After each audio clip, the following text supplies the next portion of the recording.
Good morning, dear students. Today we are going to start a new topic, that is banking. It is a very important topic for all competitive exam. और UPSC prelims के अंदर हर साल minimum एक question तो banking से आता है और मैक्सिमम 8, 9, 10 तक क्वेश्चन आ जाता है बैंकिंग से. तो इसको कवर करना काफी इंपॉर्टेंट है सारे कॉम्पिटिटिव एग्जाम के लिए. तो हम देखते हैं कि एनबीएफसी का मतलब क्या होता है. एनबीएफसी का मतलब नॉन बैंकिंग फाइनेंशियल कंपनी होता है. इसको शैडो बैंकिंग भी बोलते हैं. क्या बोलते हैं? Shadow banking. शैडो बैंकिंग का मतलब क्या होता है? ये ट्रेडिशनल बैंकिंग वाले जैसे काम ही करते हैं, जैसे एसबीआई काम करती है वैसा काम करती है, पर आरबीआई के नियमों से उतनी कठोर नहीं बनती है. जैसे आरबीआई के पैनी नजर आती है कमर्शियल बैंक के ऊपर, वैसी निगरानी आरबीआई इनके ऊपर नहीं रखती है. यानी कि इनके ऊपर आरबीआई की रेगुलेशन कंट्रोल थोड़ी कम रहती है. अब देखते हैं कि एनबीएफसी करती क्या है, यानी कि देखते हैं कि इसके फंक्शन क्या है. बैंकिंग वाली सारे काम करती है. लोन देने का, आपको लोन चाहिए मिल जाएगा, गोल्ड लोन चाहिए मिल जाएगा, आपको सोना रखो पैसा मिल जाएगा, हाउसिंग लोन चाहिए मिल जाएगा, कार लोन चाहिए आपको मिल जाएगा. यानी कि आपको डिफरेंट प्रकार के लोन देती है. इसके अलावा और भी कई काम करती है, जैसे P2P यानी कि पीयर टू पीयर. इसमें आपको एक प्लेटफॉर्म दे देगी जहां लोन देने वाले और लोन लेने वाले को मिलवा देगी. जिसको देना है लोन, जिसको लेना है लोन, आपस में मिलकर बात कर लो. मेरा काम है आपको प्लेटफॉर्म देना. जैसे अमेजोन देती है. अमेजोन क्या करती है? सेलर्स और बायर को एक प्लेटफॉर्म दे देती है जहां सेलर्स और बायर मिलते हैं और डील करते हैं और सामान परचेज करते हैं. वैसे ही एनबीएफसी प्लेटफॉर्म देता है, जिसको लोन लेना है और जिसको लोन देना है मिलकर बात कर लो. एनबीएफसी बहुत प्रकार के बहुत सारे काम करती है. One of the most diversified sector of finance है. एनबीएफसी के बारे में डिटेल में देखते हैं एग्जाम के पर्सपेक्टिव से. एनबीएफसी का फुल फॉर्म क्या है? Non banking financial company. It is almost similar in its function, but main difference mean that it does not allow its depositors to withdraw money from their account. जो NBFC है यानी कि non banking financial company है, वो similar banking की तरह ही होती है. लेकिन मेन डिफरेंस क्या है? ये अपने डिपोजिटर को मनी विड्रॉ करना अलाउ नहीं करती है. बैंकिंग के अंदर डिमांड डिपॉजिट भी करवाते हैं, तो डिमांड डिपॉजिट एनबीएफसी में अलाउ नहीं होता है. यानी डिमांड डिपॉजिट अपने डिमांड के हिसाब से डिपॉजिटर अपने पैसे निकलवा सकता है, लेकिन जो एनबीएफसी है, एनबीएफसी के अंदर डिपॉजिटर पैसे नहीं निकलवा सकता अपने डिमांड के हिसाब से. RBI the regulator of the NBFC has given a very wide definition of the such company. RBI जो रेगुलेटर एनबीएफसी का काफी वाइड डेफिनेशन देता है इस कंपनी का. तो देखते हैं कि आरबीआई कैसे इसको डिफाइन करती है. A financial institution. एनबीएफसी क्या है? एक फाइनेंशियल इंस्टीट्यूशन है, फॉर्म एज अ कंपनी. कैसे फॉर्म हुआ है ये? As a company. बैंक की तरह फॉर्म नहीं हुआ है, एज अ कंपनी फॉर्म हुआ है. इन्वॉल्व इन रिसीविंग डिपॉजिट्स और lending in any manner based on their liability structure. और किस चीज में इन्वॉल्व है ये? डिपॉजिट लेने में और लेंडिंग देने में. यानी कि ये डिपॉजिट लेते हैं पब्लिक से और क्या देते हैं? ये लोन देते हैं. ठीक है, अब आगे चलते हैं. They have been classified into two broad category. जो एनबीएफसी है उसको दो ब्रॉड कैटेगरी में हम डिफाइन करते हैं. पहला कैटेगरी वो क्या है? डिपॉजिट टेकन एनबीएफसी, और दूसरा क्या है? Non deposit taken NBFC. जो नॉन डिपॉजिट टेकन एनबीएफसी है उसके अंदर जो कंपनी है आरबीआई के अंदर नॉन डिपॉजिट टेकन एनबीएफसी की तरह रजिस्टर करती है, यानी कि वो डिपॉजिट नहीं ले सकता पब्लिक से. ओके, अब हम डिटेल में पढ़ते हैं डिपॉजिट टेकन एनबीएफसी के बारे में. Deposit taken NBFC. It is mandatory for NBFC to get itself registered with the RBI as a deposit taken company. जो डिपॉजिट टेकन एनबीएफसी है उसके लिए मैंडेटरी है कि आरबीआई के अंदर as a deposit taken company की तरह रजिस्टर्ड करे. For registration they need to be a company. Registration करने के लिए उसको क्या होना चाहिए? कंपनी होना चाहिए. यानी कि उसको कैसे रजिस्टर करेगा वो? As a under company act 1956 एंड should have minimum net own fund of Rs 2 crore. और उसके पास मिनिमम नेट ऑन फंड कितना होना चाहिए? 2 करोड़ का. Albeit dual regulations, certain category of NBFC which are regulated by other financial regulators are exempted from the regulatory control of the RBI. ये ऊपर dual regulation ना हो, इसलिए जो ऑलरेडी बहुत सारे एनबीएफसी है जिसको दूसरे फाइनेंशियल रेगुलेटर रेगुलेट कर रहे हैं उसको आरबीआई के रेगुलेटरी से एग्जेम्प्ट कर दिया गया. तो देखते हैं कि वैसे कौन कौन से है जिसको आरबीआई रेगुलेट नहीं करती है. कोई और इंस्टीट्यूशन है, फाइनेंशियल रेगुलेटर है, वो उसको रेगुलेट करती है. जो पहला है venture capital fund, merchant bank and stock broking firms. जो वेंचर कैपिटल फंड है, मर्चेंट बैंक है, स्टॉक ब्रोकिंग फर्म्स है, उसको कौन रेगुलेट करता है? सेबी. उसको सेबी रजिस्टर भी करता है और उसको रेगुलेट भी करता है. Insurance company registered regulated by the IRDA। जो इंश्योरेंस कंपनी है उसको रजिस्टर और रेगुलेट कौन करता है? IRDA। Housing finance company regulated by the national housing bank. जो हाउसिंग फाइनेंस कंपनी है उसको रेगुलेट कौन करता है? National housing bank. Nidhi company regulated by the ministry of corporate affairs under the company act 1956। जो निधि कंपनी है उसको regulate कौन करता है? Ministry of corporate affairs under the company act 1956। Chit fund company regulated by respective state government under chit fund act 1986। जो chit fund company है उसको regulate कौन करती है? Respective state government. जिस स्टेट गवर्नमेंट के अंदर चिट फंड कंपनी बनी होती है उस स्टेट गवर्नमेंट उसको क्या करती है? रेगुलेट करती है। कौन से एक्ट के द्वारा? Chit funds act 1986। तो हम देखते हैं कुछ important regulation related to acceptance of deposits. NBFC are allowed to accept and or renew public deposits for minimum period of 12 months and maximum period of 60 months। जो deposit taken NBFC है उसके अंदर आप मिनिमम 1 साल के लिए पैसे जमा करा सकते हैं और मैक्सिमम 5 साल के लिए, यानी कि इसके अंदर 12 महीने मिनिमम आपको डिपॉजिट करवाना पड़ेगा और मैक्सिमम आप 60 महीने के लिए करवा सकते हो। Can not accept deposits that is the saving and current accounts. इसके अंदर आप सेविंग और करेंट अकाउंट्स नहीं खुलवा सकते हैं, आप बस एक ही अकाउंट खुलवा सकते हैं। वो क्या है? टाइम डिपॉजिट यानी कि fix deposit. Can not offer interest rate higher than the ceiling rate prescribe by RBI. RBI एक सीलिंग रेट प्रिस्क्राइब करते हैं इंटरेस्ट रेट का, यानी कि आरबीआई क्या करती है? इंटरेस्ट रेट जो एनबीएफसी है मैक्सिमम कितना ले सकता है उसका एक सीलिंग बना देता है। जैसे मान लीजिए 20% बना दिया, जो एनबीएफसी है 20% से ज्यादा इंटरेस्ट रेट नहीं चार्ज कर सकती है। Can not offer gifts, incentives और other additional benefit to the depositors. इसके जो जितने भी डिपोजिटर्स है उसको लुभाने के लिए, उसको अट्रैक्ट करने के लिए उसको गिफ्ट ऑफर नहीं कर सकता है, कोई भी इंसेंटिव्स ऑफर नहीं कर सकता है या कोई भी अदर एडिशनल बेनिफिट नहीं दे सकते हो। शुड है minimum investment grade credit rating.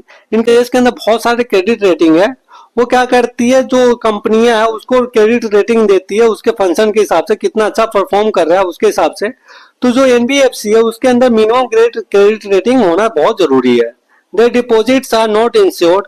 जो एनबीएफसी है उसका डिपॉजिट इंश्योर नहीं होता। बैंकिंग के अंदर क्या होता है? उसका जो डिपॉजिट है वो क्या होता है? इंश्योर होता है, पर एनबीएफसी के अंदर डिपॉजिट इंश्योर नहीं होता है। The repayment of deposits by NBFC is not guarantee by RBI. जो एनबीएफसी का जो डिपॉजिट है उसका रीपेमेंट आरबीआई के द्वारा गारंटी नहीं होता है। Need to maintain capital adequacy ratio norms as prescribe by the RBI. Bank की तरह एनबीएफसी को भी कैपिटल एडिक्वेसी रेशियो नॉर्म्स जो होता है उसको मेंटेन करना होता है। अब हम नेक्स्ट टॉपिक पे आते हैं। जो हमारा नेक्स्ट टॉपिक है वो RBI, that is very important topic. तो आरबीआई के बारे में हम जानते हैं कि RBI was set up on April 1, 1935 in accordance with the provision of the RBI act. RBI कब सेटअप हुआ था? 1 अप्रैल 1935 को। कौन से प्रोविजन के द्वारा? RBI act 1934। और जो हमारा जो आरबीआई वो कहाँ पे सेटअप हुआ था? कलकत्ता के अंदर। हमारा जो अभी जो मेन ऑफिस है आरबीआई का वो कहाँ पे है? बम्बे के अंदर है, पर उस टाइम पे कहाँ पे पहले कहाँ पे सेटअप हुआ था? कलकत्ता के अंदर। और ये सेटअप अंडर प्राइवेट ओनरशिप, और ये पहले अभी जैसे गवर्नमेंट ओनरशिप के अंदर है, यानी कि गवर्नमेंट फाइनेंशियल इंस्टीट्यूशन है, तो उस टाइम में किस तरह ये सेटअप हुआ था? As a private ownership. It was given 2 extra function. जो आरबीआई उसको 2 एक्स्ट्रा फंक्शन दिया गया था। कौन कौन सा? Regulating banking industry. ये क्या करेगी? जो भी बैंकिंग इंडस्ट्री है उसको रेगुलेट करेगी and being the banker of the government.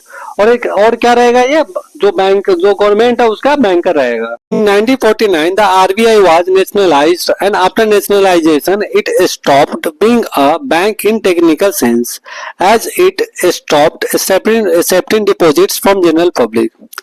1949 में आरबीआई नेशनलाइज हो जाता है और नेशनलाइजेशन के बाद में ये बैंक की तरह टेक्निकल सेंस में काम करना बंद कर देता है। इसको हम टेक्निकल सेंस में बैंक नहीं बोल सकते, क्योंकि लोगों से डिपॉजिट लेना बंद कर दिया था। डिपॉजिट लोगों से एक्सेप्ट करना ये क्या कर दिया था? बंद कर दिया था। पहले आरबीआई क्या था? एज अ प्राइवेट ओनरशिप के अंदर था, लेकिन बाद में नेशनलाइजेशन के बाद में किसके अंदर आ गया? गवर्नमेंट के अंदर आ गया। तो हम कुछ इवेंट देखते हैं आरबीआई से रिलेटेड। 1926 में royal commission on Indian currency and finance also known as हिटोंग यंग कमीशन। 1926 में जो royal commission on Indian currency and finance है, जिसको हम हिटोंग यंग कमीशन बोलते हैं, उसने रिकमेंडेड क्या किया था? Setting of a central bank for India.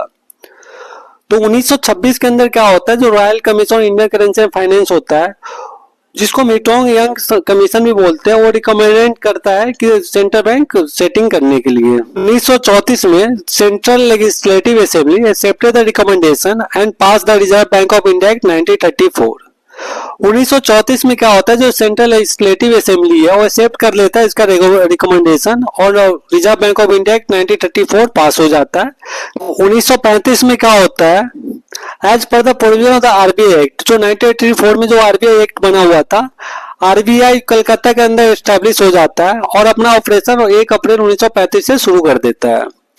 तो आरबीआई एक्ट कब आया था, 1934 में, और आरबीआई ऑपरेशन स्टार्ट कब हुआ था, 1 अप्रैल 1935 में। 1937 के अंदर आरबीआई को कलकत्ता से मुंबई के अंदर शिफ्ट कर दिया जाता है। जो सेंट्रल करेंट ऑफिस है आरबीआई का, वो भी कहाँ लोकेटेड है, वो अभी मुंबई में ही है। 1949 में आरबीआई को प्राइवेट ओनरशिप से निकालकर क्या कर देता है, गवर्नमेंट के हाथ में दे देता है, जिसको हम नेशनलाइजेशन बोलते हैं। तो आरबीआई का नेशनलाइजेशन कब होता है, 1949 में। पहले जो बना हुआ था आरबीआई, वो प्राइवेट ओनरशिप के अंदर था, लेकिन बाद में इसको 1949 में नेशनलाइज कर दिया गया। आरबीआई का फंक्शन देखते हैं कि आरबीआई का फंक्शन क्या क्या है। जो पहला फंक्शन है monetary authority of India. RBI क्या है, मॉनेटरी अथॉरिटी फॉर इंडिया है, यानी क्या इंडिया के अंदर जितने भी मनी सप्लाई है उसको कौन देखता है, आरबीआई देखता है। और इंडिया के अंदर जितने भी करेंसी नोट्स है except for 1 rupee note and coins, उसको इशू कौन करता है, आरबीआई करता है।